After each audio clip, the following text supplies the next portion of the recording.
Amis téléspectateurs de Star TV, amis internautes de Star TV, bienvenue sur le 5e numéro de votre émission Mon Entreprise. Et cette fois, nous nous intéressons à la coopérative agricole Nouillon. Donc nous sommes avec le président, monsieur Nicolas Touko, qu'on ne présente plus parce qu'il a déjà fait 1, 2, 3 émissions avec nous. Et monsieur Nicolas, bienvenue à nouveau bienvenue, je vais dire, sur le plateau de Star TV. C'est un plaisir pour moi. Nous sommes dans une émission que nous appelons Mon Entreprise. Et comme on l'a toujours dit à nos téléspectateurs, à nos amis internautes, c'est une émission qui parle des entrepreneurs. C'est une émission qui parle des entreprises. C'est une émission aussi dans laquelle on partage également des expériences où certains entrepreneurs peuvent partager leurs expériences de vie avec les jeunes qui désirent entreprendre ou les jeunes qui ont même déjà commencé leurs activités. Vous êtes à la tête de la coopérative agricole Nouillon. Parlez-nous un peu de comment est-ce que vous êtes arrivé à Nouillon et comment est-ce d'abord même que vous êtes rentré dans le monde agricole avant que nous parlions de Nouillon aujourd'hui. Merci beaucoup, monsieur le journaliste. Je pense que je peux parler directement de la coopérative parce que comment je suis venu dans l'agriculture. Ce sera long. C'est une longue histoire. L'essentiel pour moi est que j'ai une passion pour l'agriculture. Et c'est cette passion qui m'a conduit jusque là aujourd'hui. La coopérative de développement agricole, c'est bien Nouillon parce que c'est la coopérative de développement agricole Nouillon, CDA Nouillon. C'est une coopérative qui intervient essentiellement dans le domaine agricole. Et nous sommes dans la production végétale, production animale. Quand on parle de production végétale, il y a le riz qui se fait, il y a l'anacarde qui se fait, il y a les produits vivriers qui se fait. Dans la production animale, nous avons mis l'accent sur l'élevage de la volaille locale. Quand je parle de la volaille locale, nous avons 5 espèces. Il y a la pintade, il y a les poulets, il y a les dindons, il y a les dindons, plutôt dindons et dindons, il y a les canards et il y a les pigeons. Ce sont les 5 espèces que nous faisons. Et aussi nous faisons les bœufs. Les bœufs, pas les bœufs que nous avons ici, que nous avons au sud, les bœufs de race, c'est-à-dire les taureaux que les bœufs font. Nous sommes dans la production halieutique, l'une des activités phares de notre pôle de développement agricole, qui fait partie aussi de l'activité phare de la coopérative.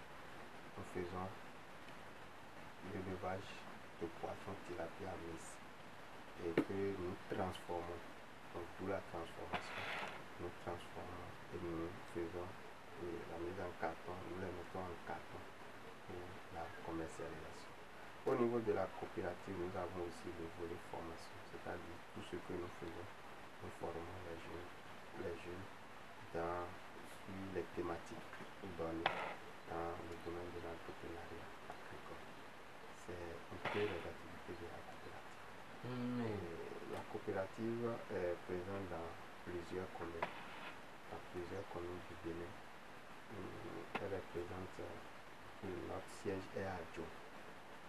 À Plafoué, nous avons notre centre de formation à Plafoué, notre centre de formation à Plafoué. À Dassa, nous sommes à Dassa, précisément à Kanya. À Wofi, nous sommes à Wofi, dans l'arrondissement central de Wofi. À Ketou, nous sommes en train de nous installer à Ketou et dans le village Essene, dans l'arrondissement central de Ketou. Nous sommes en train de nous sommes aussi dans la commune de Saketou aussi, et nous faisons la production d'ananas dans la commune de Saketou. Mais pourquoi Nouillon? D'où est venu le nom Nouillon? Nouillon en français, ça veut dire le bonheur. Et tout ce que vous faites, vous devez savoir que il faut positiver ce que nous disons. Les noms que nous donnons à nos enfants, que ce soit à nos structures, ça doit être des noms qui doivent accompagner l'initiative, qui doivent positiver ce que nous voulons faire. Donc nous sommes allés un peu au fond fond de nous-mêmes pour pouvoir faire sortir le nom là en fond. Parce que en fond, quand on parle de bonheur en fond, c'est mignon. Le bonheur, nous sommes avec le président de la coopérative de développement agricole Nouillon, le bonheur. Et vous avez évoqué tout à l'heure un peu l'historique, les activités aussi que vous faites, les activités que font la coopérative. Parlez-nous un peu des contraintes, bon, disons, je ne dirais pas des difficultés, parce qu'on ne peut pas évoquer la question entrepreneuriale sans parler de difficultés. Mais on dira peut-être, on utilisera le terme contraintes. Quelles sont les contraintes majeures qui s'exercent en fait sur les activités que vous faites? Bon, comme si vous me posez la question de savoir les avantages, ça va être très facile pour moi de dire les avantages. Parce que les contraintes, c'est un peu difficile pour nous de dire, de parler des contraintes, puisque nous, bon, chaque jour que Dieu fait, on a dit, chaque jour que Dieu fait suffit sa paix. Donc, chaque jour que Dieu fait, même si vous n'êtes pas dans l'entrepreneuriat, si vous êtes même fonctionnaire, vous avez toujours des contraintes. Donc, c'est un peu ça. Mais je peux vous dire que la plus grande contrainte dans l'entrepreneuriat agricole, c'est la commercialisation. Et quand je parle de la commercialisation, c'est parce que jusque-là, l'État n'a encore rien fait dans le domaine du consommation local. Et tant que nous n'aimons pas notre production, nous ne consommons rien dans le domaine, nous ne consommons pas notre production ou notre alimentation, c'est pas ce que nous produisons ou ce que nous produisons ne va pas dans notre alimentation, il y aura toujours des problèmes. Vous savez, nous avons un gouvernement qui est rigoureux et qui travaille dans presque tous les domaines pour que nous voyons les résultats. Mais ce domaine, je ne sais pas si le gouvernement l'a oublié. Le gouvernement peut imposer la consommation locale aux Béninois. Et quand le gouvernement impose la consommation locale aux Béninois, ce n'est pas seulement nous qui va en bénéficier. Non. Le dernier paysan qui produit du gombo dans son village là-bas, va vendre le gombo dans un très bon marché.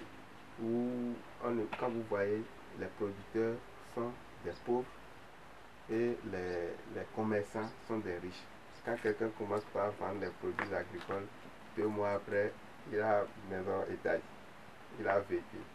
Par contre, le producteur même là, c'est difficilement il arrive à joindre les 2 bouts. C'est difficilement il trouve de carburant dans sa moto. Donc quand vous voyez tout ça, la plus grande contrainte dans le domaine de l'agrobusiness au Bénin, il faut que l'État rentre dans le domaine du consommation local avec une rigueur donnée, où on impose, comme on l'a fait en Côte d'Ivoire, comme on l'a fait au Sénégal. Parce qu'au Sénégal, par exemple, tous les fonctionnaires ont droit à un sac de 5 kilos de riz par mois. Tous les fonctionnaires. Et ce fonds est défalqué sur les salaires. Et c'est directement versé dans le compte des producteurs du riz. Donc le riz là, avant même de produire le riz au Sénégal, on sait déjà les consommateurs. On sait déjà la quantité qu'on doit vendre. Donc ça peut se faire au Bénin. Nous avons des cantines scolaires, et pourtant bon, nous avons beaucoup de choses. Le poisson que nous avons, ça peut être ça peut faire partie aussi de la cantine scolaire. Comme ça peut le faire cas partie de ce que vous avez pu quand même mettre en carton. Des cantines, nous avons des cantines, il y a les prisons qui sont là, il y a l'armée, il y a tout ça. Nos productions peuvent être consommées là. Donc si l'État met un peu de rigueur, même 5%, je dis même 0,5% de rigueur dans la consommation locale, je vous assure que les producteurs, tous les producteurs auront des facilités à écouler leurs produits. Et là, nous aura plus de contraintes. Et les producteurs, puisque les contraintes de nous font partie des contraintes des producteurs ordinaires. Voilà, vous avez réussi à mettre en carton le tilapia mixte que vous mettez déjà sur le marché un peu partout au Bénin. On sait bien sûr à travers les fermes que nous avons parcourues, à travers les entrepreneurs qu'on a parcourus, que produire du tilapia est compliqué. selon ce qui est dit, bien sûr, selon ce qui a été ventilé, selon ce qu'on a mis dans notre produit du tilapia, est relativement difficile, mais vous avez quand même pu. CDA Nouillon a pu mettre en carton des tilapia. C'est une étape majeure de la production que vous avez pu franchir. Mais dites-moi, quelle garantie vous offrez à travers quand même ce produit phare? Disons que c'est un produit phare de la coopérative Nouillon. Quelles sont les garanties que vous donnez aux consommateurs afin peut-être de les motiver davantage à aller vers ce produit-là aussi? Merci beaucoup. En fait, et ceux qui nous ont parlé de la pisciculture au Bénin ne sont pas en réalité des gens qui sont venus faire la promotion du Bénin. Ils sont juste venus faire la promotion de leur marchandise. Non, de leur marchandise. En tout cas, ils sont venus nous vendre une espèce et que chaque fois, nous, on aura besoin des géniteurs, on doit chaque fois se rapprocher d'eux. Si vous avez besoin des allevants, vous devez chaque fois se rapprocher d'eux. Et c'est eux qui ont élaboré les documents. Donc, dans les documents, ils ont tout mis en œuvre pour que dans les documents, quand tu lis les documents, toi-même, tu te dis que je ne peux pas élever ça. Imaginez un poisson dans l'eau. Si dans le fleuve, le poisson même était monocèse dans le fleuve, est-ce que nous pouvons continuer à avoir des poissons depuis le temps de nos aïeux jusqu'à aujourd'hui? Donc, quand vous prenez un Africain debout, même un Africain debout a plusieurs familles. Et avec ça, on ne peut pas nous obliger à faire une production monosémence. Non, ça ne peut pas. Ça ne peut pas marcher. Donc nous avons essayé de... Ce n'est pas qu'on est contre les décisions administratives, non. Mais nous avons fait une expérience et ça a marché. Et c'est dans ce succès, c'est à travers ce succès que nous sommes en train de parler aux gens que ce qu'on nous a dit que ça ne marche pas là, que nous on a fait, ça a marché. On peut dupliquer un peu partout aujourd'hui. Est-ce que vous voyez? Donc, ce que la garantie que le consommateur a aujourd'hui à consommer notre production, c'est quoi? D'abord, il sait ce qu'il produit, ce qu'il consomme. Le consommateur même sait ce qu'il consomme. Et il peut venir visiter le site de production. Et il peut suivre même l'itinéraire de la production. Donc jusqu'à la fin, jusqu'au mise en carton, nous ne mettons pas des hormones. C'est des poissons que nous élevons sans utilisation des hormones. Vous savez bien ce que les hormones font pour la santé, ce n'est pas à nous de le dire. Mais nous n'utilisons pas les hormones. Et quand on dit qu'il y a une production où il n'y a pas les hormones, il faut savoir qu'il y a de la qualité. Et quand il y a de la qualité, là où il y a les hormones, il n'y a pas la qualité et il y a, bon, c'est que à nos yeux, c'est gros, c'est tout ce que vous savez. Mais ça n'apporte rien en réalité à l'organisme du point de vue sanitaire. Donc, celui qui consomme notre production, il a une garantie de santé. Et il participe à l'animation de la vie économique locale. Parce que c'est produit ici. Les alevins sont produits ici. Et l'engrossissement, nous le faisons encore ici. Les aliments que nous utilisons, près de 50 ou 60% sont produits ici. Donc, ça veut dire, après tout, les matières premières que nous utilisons, on les achète ici. Donc, dans toute chose, la personne participe à l'animation de la vie économique. Et mieux, aujourd'hui, on parle du chômage. Si plus nous élargissons, nous étendons notre production, nous allons chaque fois inviter, nous allons chaque fois recruter les jeunes. Donc, ça peut lutter contre le chômage. Voilà, nous sommes aussi curieux de savoir où est-ce que où est-ce que vous déposez, quels sont les dépôts au niveau desquels les gens peuvent retrouver ces produits et pouvoir quand même les acheter ou quand même les consommer. Nous avons les points de vente à Porto Novo, à Cotonou, et à Calavi et aussi à Djon ici. Et nous restons disponibles si les gens nous appellent pour être nos représentants dans les... Oui, il y a Igolo aussi, j'ai oublié, à Igolo. Si les gens veulent être nos représentants dans leur commune pour pouvoir vendre les grandes poissonneries, que ce soit les petites poissonneries, peuvent nous contacter. aussi. Même les petits consommateurs aussi peuvent vous contacter. Peuvent nous contacter. Voilà, nous allons poursuivre cette émission. Nous allons poursuivre cette émission comme je le disais. Et nous sommes dans le monde entrepreneurial. Et vous avez évoqué quelques-unes de vos productions tout à l'heure. Est-ce que vous pouvez nous parler un peu du chiffre d'affaires que vous faites? Est-ce qu'il y a cette possibilité? C'est relatif, monsieur le journaliste, c'est relatif par rapport au chiffre d'affaires. Et je crois que tout ce que nous vendons, c'est à la fin de l'année que nous faisons les points pour savoir, bon, voilà, ça a marché, voilà. Donc c'est relatif. Depuis 2018, le chiffre d'affaires a toujours augmenté. Il y a toujours une croissance du chiffre d'affaires.